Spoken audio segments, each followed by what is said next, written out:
नमस्कार, एक बार फिर से मेरे चैनल में आप सभी का बहुत बहुत स्वागत है। आज हम बात करने जा रहे हैं कारक के बारे में।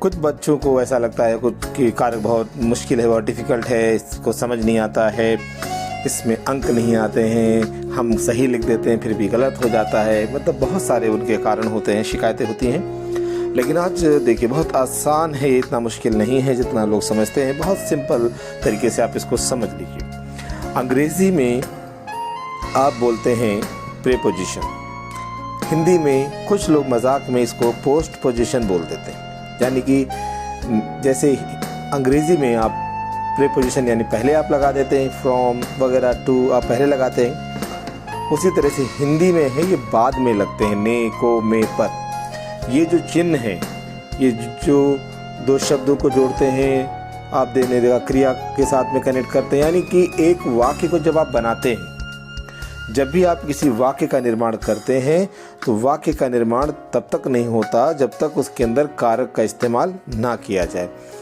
कारक कई बार आपको दिखता है, कई बार वो नहीं दिखता है, ठीक है।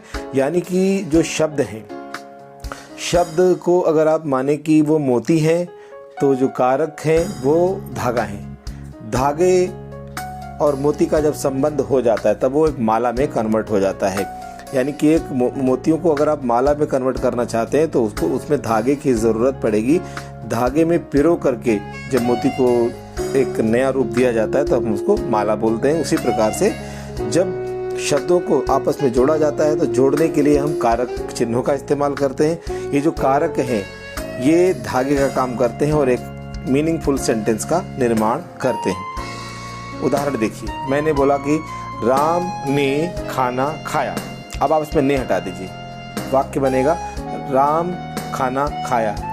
मीनिंगफुल नहीं है, इसमें कोई अर्थ नहीं निकल रहा है। राम अलग है, और उसके बाद ने तो आपने हटा दिया। राम खाना खाया, खाना अलग है और खाया अलग है, तीन अलग अलग शब्द हो गए। इनको आपस में जोड़ने के लिए आपने बीच में ने लगा दिया, बन गया राम ने खाना खाया। तो आपने देखा कि एक वाक्य पूरा कंप्लीट हो गया। तो ने जो है यहाँ पर वो एक धागे का काम कर रहा है, बाकी तीन जो शब्द है वो मोती का काम कर रहे हैं। इस प्रकार एक माला, एक वाक्य तैयार हो गया। अब हम पढ़ते हैं कैसे कैसे हम इसको पहचानते हैं। कारक के कुल 8 भेद होते हैं और हम जिसके बारे में जानने वाले हैं, दो दो करके हम जानेंगे। कर्ता कारक पहला है, कारक चिन्ह इसका है ने, या तो ने दिखेगा या नहीं दिखेगा। देखिए उदाहरण, राम जा रहा है, यहाँ जो शून्य लिखा है ब्रैकेट में कोष्टक में, उसका मतलब है इसमें ने नहीं लगा है, तो यहाँ पर ने नहीं लगा है। ऐसे हालत में आप क्या करेंगे, इसकी पहचान क्या होगी? जो वाक्य का जो सब्जेक्ट है हम उसी को कर्ता कारक बोलते हैं। तो आप देखिए कौन, प्रश्न आया कौन, इसमें प्रश्न पूछते हैं कौन, तो कौन क्या है, कौन जा रहा है? राम। तो आप राम को यहाँ अंडरलाइन करेंगे, रेखांकित करेंगे या ढूंढेंगे और कह देंगे ये कर्ता कारक है। फिर देखिए दूसरा वाक्य है, राम ने पुस्तक पढ़ी। तो आपने देखा इसमें कारक चिन्ह लग गया, और कारक चिन्ह कौन सा लगा ब्रैकेट में लिखा हुआ है, वो है ने। अब आप इसमें रेखांकित जब करेंगे परीक्षा में तो राम ने पूरा करेंगे, क्योंकि ने लगा हुआ है तो राम ने पूरा करेंगे। एक बात का ध्यान रखिए, जब भी ने लगता है कारक चिन्ह तो जो वाक्य बनता है वो प्रेजेंट नहीं होगा, वो पास्ट का ही वाक्य बनेगा, भूतकाल का ही वाक्य बनता है। और इसमें भी आप प्रश्न पूछेंगे किसने। पहले वाले में जो शून्य आता है उसके लिए हम पूछते हैं कौन, और जब इसमें पूछेंगे किसने तो उसका उत्तर आएगा राम ने। पहले वाले में कौन, तो आया राम। राम जा रहा है, कौन जा रहा है? राम, तो उत्तर आया राम। तो राम क्या है, कर्ता कारक है। दूसरे में आपने पूछा किसने पुस्तक पढ़ी, तो आपने किस के साथ में ने लगा दिया, किसने, तो यहाँ भी ने लगाया तो उत्तर भी ने के साथ ही मिलेगा। अब देखिए आया राम ने। यहाँ पर एक ज़रूरी बात आपको बता देना चाहूँगा, बहुत से बच्चे अपने उत्तर लिखते हैं तो एक गलती करते हैं, वो गलती आप नहीं करेंगे।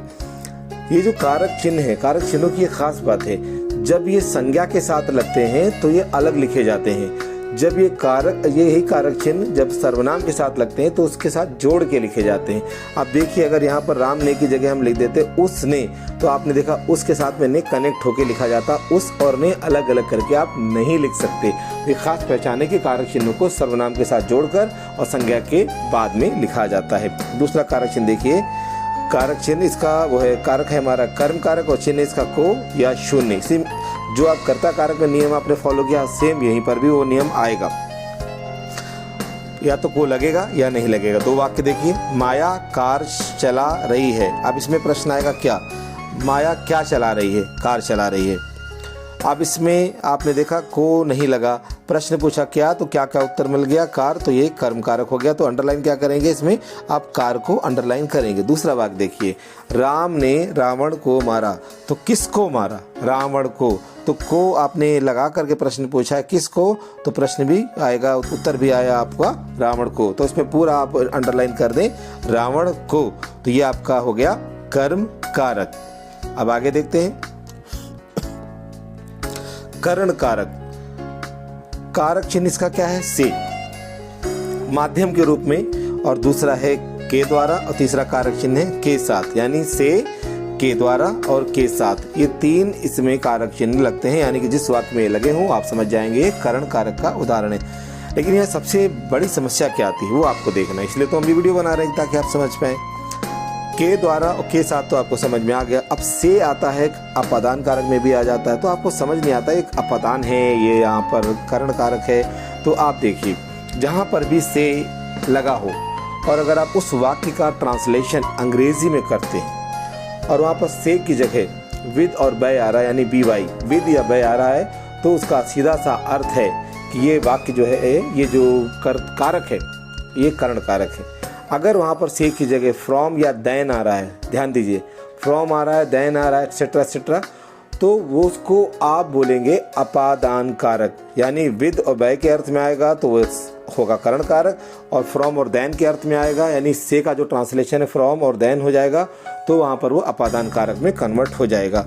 तो वैसे भी करण का अर्थ होता है मीडियम, यानी कौन सा काम किसकी सहायता लेके किया गया। तो आप देखिए उदाहरण देखिए, उसने पेन से पत्र लिखा, किससे पत्र लिखा, पेन से पत्र लिखा, तो यानी यहाँ पर पेन से अंडरलाइन करेंगे क्योंकि माध्यम मीडियम के रूप में आया, पत्र लिखने के लिए इस्तेमाल किया आपने पेन का, तो यहाँ पर ये पेन से अंडरलाइन करेंगे और कारक होगा करण कारक। दूसरा देखिए के साथ, ये तो आपको स्पष्ट है, इसमें कोई प्रॉब्लम ही नहीं है। के द्वारा है दूसरा, वह बस के द्वारा, यानी इसके जगह आप रिप्लेस भी कर सकते, से भी लिख सकते हैं, वह बस से विद्यालय गया, तो यानी कि से का जहाँ रिप्लेस हो जाता है के द्वारा, तो आप वो भी आप पहचान सकते हैं। तो यहाँ पर के द्वारा अंडरलाइन करेंगे और ये बन जाएगा करण कारक। और तीसरा है, तीसरा विभाग करण कारक है, सीमा नीलम के साथ गई, तो के साथ अंडरलाइन करेंगे और हो जाएगा करण कारक। अब बात करते हैं हमारा चौथा कारक संप्रदान कारक। संप्रदान कारक, कारक चिन्ह इसका या तो के लिए आएगा और इसमें को भी आता है। आप ध्यान दीजिए, कर्म कारक में भी को आता है और इसमें भी को आता है, लेकिन यहाँ ध्यान देना है कि को के ठीक बाद में जो क्रिया आती है वो देने के भाव वाली क्रिया आती है, नहीं तो ये कर्म कारक हो जाएगा। यानी को के बाद जो क्रिया आएगी, अगर देने के भाव में क्रिया आएगी तो ये संप्रदान कारक बन जाएगा। देखते हैं, वह पढ़ने के लिए पुस्तक लाया, तो आपने के लिए अंडरलाइन किया और बता दिया ये संप्रदान कारक है। अब दूसरा वाक्य देखिए, माता जी ने शाम को पैसे दिए, तो आप इसमें शाम को अंडरलाइन करेंगे, और क्योंकि क्या है इसमें क्रिया कौन सी है, दिए, देना वाली क्रिया है, यानी देने का भाव है, इसलिए ये आपका संप्रदान कारक बन गया। एक उदाहरण और देना चाहूँगा, अगर मैं कहता हूँ शिक्षक ने विद्यार्थी को पढ़ाया, तो आपने विद्यार्थी को अंडरलाइन किया, तो ये आपका आपने ले लिया कि आपका बन गया कर्म कारक। अब इसको संप्रदान कैसे बनाएंगे, शिक्षक ने विद्यार्थी को ज्ञान दिया, अब देखिए देने का भाव आ गया, ठीक है, जब भी देने का भाव आ गया तो वहाँ पर ये जो को लगाया है इसको आप बोलेंगे ये संप्रदान कारक बन गया। अगला देखते हैं, अपादान कारक। अपादान कारक थोड़ा डिफिकल्ट हो जाता है, इसी में कंफ्यूजन हो जाती है, बच्चे गलती करते ही करते हैं, वो लिख देंगे तो भैया करण कारक है, तो ये गलती ना हो तो किस प्रकार आप पहचानेंगे, क्योंकि कई प्रकार से आप पहचान करते हैं अपादान कारक की, तो आज आप देखते हैं किस तरह से आप पहचानेंगे। यानी जहाँ पर से लगता है किस अर्थ में आता है, अलगाव के अर्थ में, अलगाव मतलब सेपरेशन, अलग होने के अर्थ में, तुलना कंपैरिजन के अर्थ में, असमर्थता यानी कि मैं ये काम नहीं कर सकता, मुझसे ये काम नहीं होगा, असमर्थता यानी कि अनेबल हैं आप, भय, अलगाव, तुलना, असमर्थता, भय आदि के अर्थ में ये से का इस्तेमाल होता है। अब नीचे उदाहरण भी देख लेते हैं, पेड़ से पत्ता गिरा, यानी पेड़ से पत्ता गिरा अलग हो गया, तो अलग होने का भाव अलगाव का भाव आ गया। दूसरा तुलना का भाव है, मोहन सोहन से तेज दौड़ता है, तो इसमें सोहन से अंडरलाइन किया क्योंकि कंपैरिजन की है दो लोगों में, तो यहाँ पर भी अपादान कारक है, यानी तुलना के अर्थ में भी और अलग होने के अर्थ में। और तीसरा है असमर्थता, वह बीमारी से पीड़ित है, या कोई कहता है वह मुझसे चला नहीं जाता, वह बीमारी से परेशान है। ठीक है, तो ये जो इस तरह के वाक्य आ रहे हैं ये भी अपादान कारक में ही आते हैं। फिर चौथा देखिए, वह अंधेरे से घबराता है या अंधेरे से डरता है, तो अंधेरे से अंडरलाइन करेंगे और इसको आप बोलेंगे डर का भाव आ गया ना, ये भी अपादान कारक में आ गया। इसके अलावा आता है, वह मंच से घबराता है, वह मुझसे शर्माती है, वह मुझसे शर्माता है। इस तरह के जो भी वाक्य आते हैं ये सब के सब यहाँ पर से इस्तेमाल होता है, इन सब को हम बोलते हैं, ये सब के सब अपादान कारक में ही काउंट किए जाते हैं। आगे देखिए, संबंध कारक, ये बहुत आसान है। का, की, के, रा, री, रे आदि इसमें चिन्ह लगता है, आसानी से पहचाना जाता है। उसका भाई आ गया होगा, तो उसमें का लगा है। जैसा कि मैंने पहले भी आपको बताया था कि सर्वनाम के साथ में जब कारक चिन्ह आता है तो वो जोड़ करके लिखा जाता है, और अगर ये संज्ञा के साथ होता है तो संज्ञा के बाद लिखा जाता है। उदाहरण भी ये देखिए, उसका, तो का जोड़ दिया गया, तो का उस पूरा अंडरलाइन करेंगे आप, उसका, तो ये आपका हो जाएगा संबंध कारक। नीचे देखिए, तीसरा नहीं है, दूसरे उसमें नंबरिंग गलत हो गई, तो आप थोड़ा ध्यान देना। अगला जो उदाहरण है, राम की माताजी चली गई, तो आपने देखा राम और की अलग अलग है क्योंकि राम एक संज्ञा शब्द है, इसलिए की अलग लिखा गया है, तो इसको अंडरलाइन करेंगे, राम की। तो इस प्रकार ये भी आपका संबंध कारक हो गया। उसके बाद रा का उदाहरण आ गया, मेरा घर वहाँ है, तो आपने देखा मैं से हमने शब्द मैं को कन्वर्ट किया मैं के अंदर, अब मैं में लगा दिया रा, तो बन गया मेरा, यानी मुझसे संबंधित हो गया। किसका घर? मेरा घर, यानी घर से मेरा संबंध है, तो ये संबंध कारक हो गया। मेरा, मेरी, मेरे, उसका, उसकी, उसके, ये जो है आप उसका इस्तेमाल कर सकते हैं, अपने वाक्य भी बना सकते हैं, तो ये हो गया संबंध कारक। अधिकरण कारक बहुत इजी है ये, में और पर लगता है इसके अंदर। वह घर में है, घर में अंडरलाइन कीजिए। पुस्तक मेज पर है, तो मेज पर अंडरलाइन कीजिए। तो ये आपके हो गए, ये आपका अधिकरण कारक हो गया है। याद करिए, कई बार अधिकरण कारक वहाँ पर भी आता है जहाँ पर ये दिखता नहीं है। उदाहरण के लिए मैं एक वाक्य बोल रहा हूँ, वह छत से देख रहा है। अगर आप छत से अंडरलाइन करोगे और आपसे कोई पूछा जाए कि कौन सा कारक है, तो आप से लगा होगा, तो आप कह देंगे भैया ये तो ये है ये तो अपादान है। कोई कहेगा ये तो करण कारक है, लेकिन नहीं है। क्यों नहीं? ये देखिए, देखने का काम हम करते हैं आंखों से, ठीक है। हम कहते हैं आंखों से देख रहा है, तो हम मान लेते कि चलो भाई करण कारक है, लेकिन हमने कहा वह छत से देख रहा है, तो इसमें पर छुपा हुआ है। वह छत पर से देख रहा है। देखने का काम छत से नहीं होता है, वो आंखों से होता है। हमने वाक्य क्या दे, ध्यान से सुनिए। वह छत से देख रहा है, तो छत एक स्थान है, तो उसमें पर छुपा हुआ है, हिडन है। हम इसको कंप्लीट क्या बना सकते हैं, वह छत पर से देख रहा है, तो पर किस में लगता है, वो लगता है अधिकरण कारक में। तो ये अधिकरण कारक है, क्योंकि छत एक स्थान है और स्थान के लिए ही अधिकरण कारक का इस्तेमाल होता है। तो ये आप समझ गए होंगे।